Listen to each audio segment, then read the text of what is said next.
It's a great occasion. I will say that it's pretty hard to top being sworn in as vice president and then the Buckeyes win the national championship the very same day. But this is a hell of a start to a run because Marco is one of my favorite people in Washington. And, you know, he's a son of Cuban immigrants to this country. He grew up in very humble beginnings, but he has an incredibly deep love of our nation. He is a bipartisan solutions seeker, a guy who can actually get things done, but a conservative of great principle and great vision. And I think more than almost anybody that I've met in Washington the last few years, Senator Rubio, I think, understands the distinctive priorities of President Trump and why it represents such a significant and frankly important and needed departure from a generation of failed foreign policy. Senator Rubio will be the chief diplomat of the United States of America, but he will remain a friend. I'm proud to know him, and I'm proud to do this. So, Senator Rubio, thank you.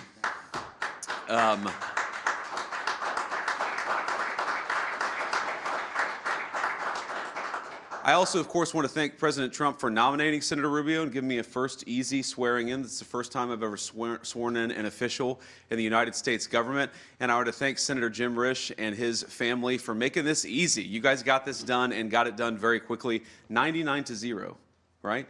I think even I wouldn't have got close to 99-0. So, Senator Rubio, it's a great testament to your career of service. And this is a new chapter, man, but I think you're going to do great. So, great. So I think that we're going to administer the oath, and then, Senator, you'll say a few words. Is that right? Let's do it. Okay. So please raise your right hand and repeat after me. I, Marco Rubio. I, Marco Rubio. The Constitution of the United States. The Constitution of the United States. Against all enemies. Against all enemies. Without any mental reservation or purpose of evasion. Without any mental reservation or purpose of evasion. And that I will well and faithfully discharge. And that I will well and faithfully discharge. The duties of the office on which I am about to enter. The duties of the office of which I'm about to enter. So help you God. So help me God. Congratulations, Mr. Secretary.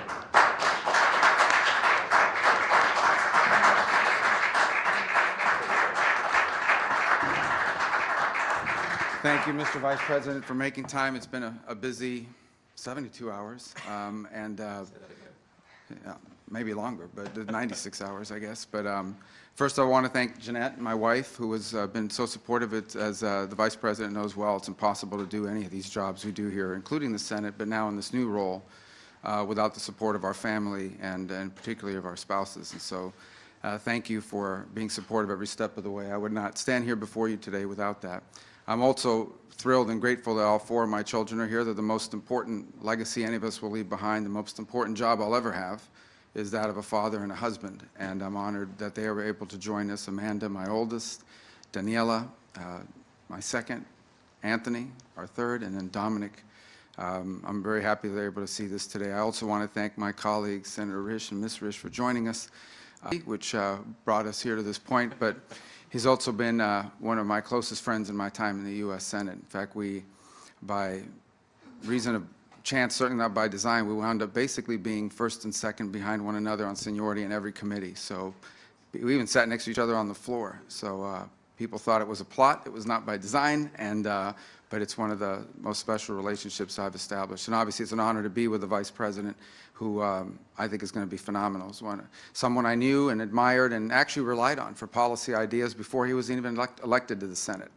And now will do an extraordinary job and for the President. I can't think of a better voice for the world and for the President's policies. As far as the task ahead, President Trump was elected to keep promises, and he's going to keep those promises.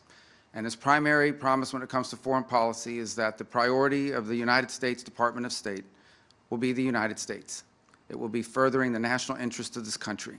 And he's given us a very clear mandate. President Trump's made it very clear, everything we do, and this is true in government, but especially at the Department of State, everything we do must be justified by the answer to one of three questions. Does it make us stronger? Does it make us safer? And does it make us more prosperous? If it doesn't do one of those three things, we will not do it. And so that is the goal, and that is the promise that he was elected to keep, and that is the promise he will keep, and we will help him keep. It's a transformational moment. The United States, I think, is now, as President Trump pointed out last night, and I believe deeply, we are headed into a new era that I think will make the world a safer place. We have a president who yesterday President Trump made clear in his inaugural speech that one of the primary goals of American foreign policies is the promotion of peace.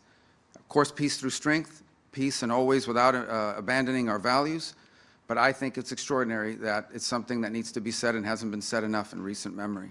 And we look forward to being a key part of helping the President achieve his agenda that he has a clear mandate to keep. If I may take the liberty for just 15 seconds to say something in Spanish, because I know a lot of people back home would be very proud, and I want to make sure I acknowledge that. Quiero darle las gracias a Dios, a mi familia que no está aquí con nosotros hoy, a mis padres que vinieron en este país en el año 1956, y el propósito de su vida fue que nosotros pudiéramos vivir los sueños que no fueron posibles para ellos.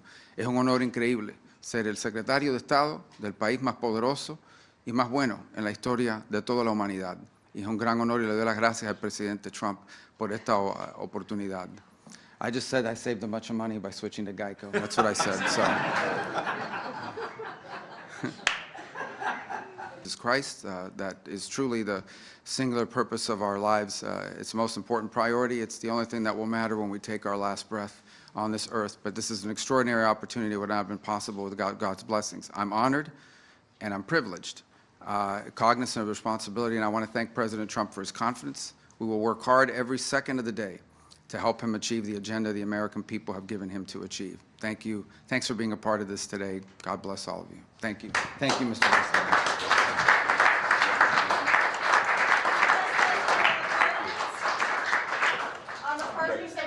Bye, y'all. Thank you.